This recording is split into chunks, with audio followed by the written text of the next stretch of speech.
Hey, how's it going? What's going on? Hey, so what's all this then, right? What's this all about? Jiminy Cricket, what do we got going here? Uh, this is all of, well, not all of them, but most of my large scale figures. This is most of my 6-inch Marx figures.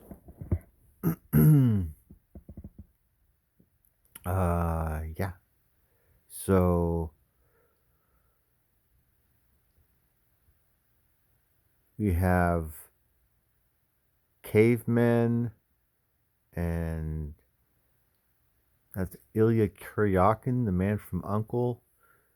One of the men from Uncle, I guess. And then there's a bunch of German soldiers, Russian soldier, some Japanese soldiers, and then some American soldiers, and Fat Albert, and these odd soldiers, unmarked ones, these two unmarked ones that I have. And then these are all Timmy processed plastic, larger scale, not quite 6-inch figures. Um, Probably more like a 5-inch scale.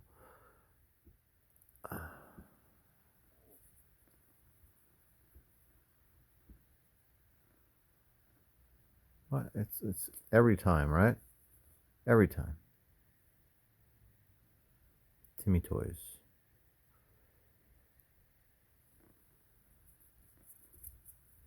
So let's get back to this Marx stuff over here. So most of these figures are military, except for the caveman and the spy or secret agent. Let's pull him up first. Take a look at him. I think the actor's name is David McCallum that portrayed this character. He's got a little bit of play damage to his ears, and maybe that's also some flash there, and his eyes look like they've been poked out a little bit.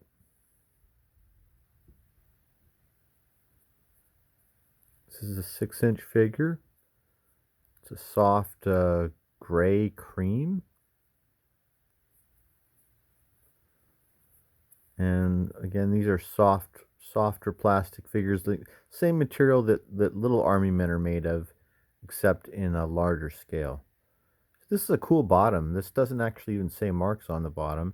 This is 1966 MGM, and there's the Man from Uncle logo and Ilya Kuryakin, the character's name. That's a really cool figure, isn't it? This next one is also the only one. It's a kind of unusual figure in my collection. So this is not made of the same material as the other ones. Listen. So this is made of a hard plastic. It's heavy, quite a bit heavier than the others because it is made of like this solid polystyrene. And this is also a Marx figure, but it's produced in Hong Kong and painted in the factory there.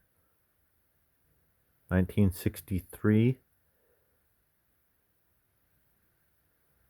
made in Hong Kong.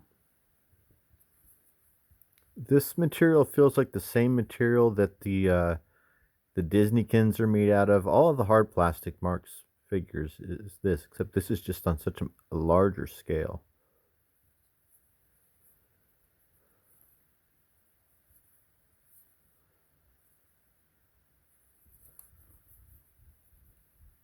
That big German mess kit looks like a thermos, huh? Um, so let's do some comparisons and let's talk about the differences in things like in Marx. So let's go with this guy here. So this German soldier, this heavy machine gunner. This is Marx, 1963, I believe. Every time, right? Every time it's upside down. 1963. All right. So Marx is always about these dynamic poses. Well, not all the time, but they like to mix in dynamic poses, right? And so they always like to challenge the even the aspect of the idea that they're challenging the medium, right? Balancing and using the weight of the stand, utilizing the sculpt to show the movement by having this belt of heavy machine gun ammunition around him, right? This beautiful German heavy machine gun that looks like a Star Wars weapon from a stormtrooper, right? And then let's get to the head sculpt. So, wow, there's a ton there, isn't there? So we've got like that telltale empty eye sockets that is a pretty good indicator of Marx quite a bit of the time is but I mean look at the open mouth, the expression, the everything that comes with this is a beautiful beautiful figure, right? And then now let's look at this guy.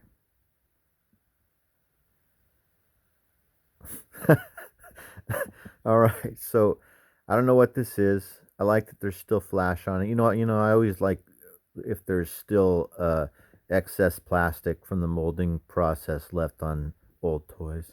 So I don't know the manufacturer of this or anything, and not to knock it or anything like that, because it's not. I mean, it's not terrible, but it's pretty awful. It's not terrible. There's expression there. You can see his eyes. You can, but look at the pose. Remember what I just told you about this guy on one foot running, turning and running with the heavy machine gun. And remember what he looked like? He looks like, once again, Mark's able to, just in this head sculpt, he looks like he's a vet. He is not a cherry. This is not a cherry. This is a guy who has seen some campaigns and is a thorn in the side of the Allied forces. Right?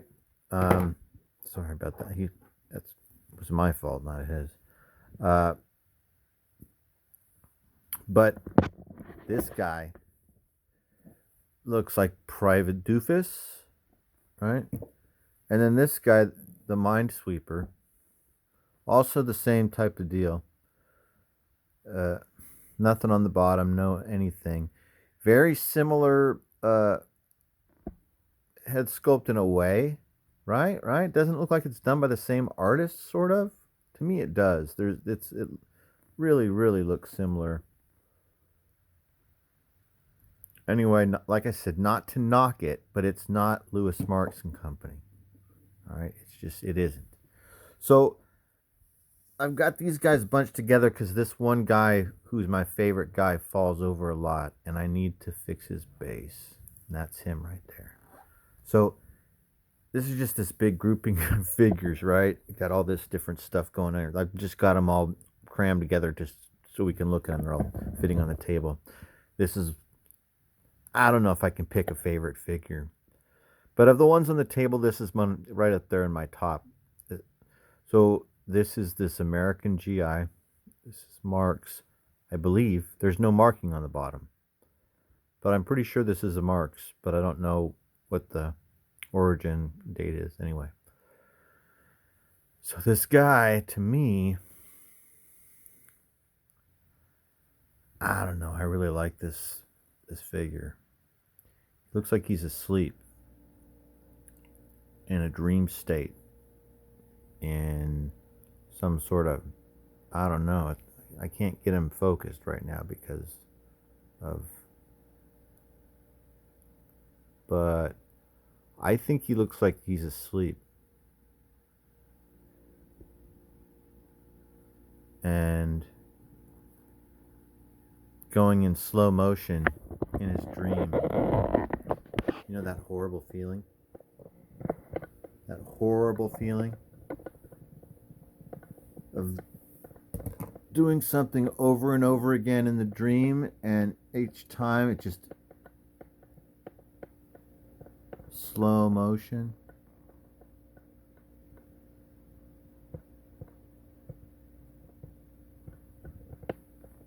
Yeah.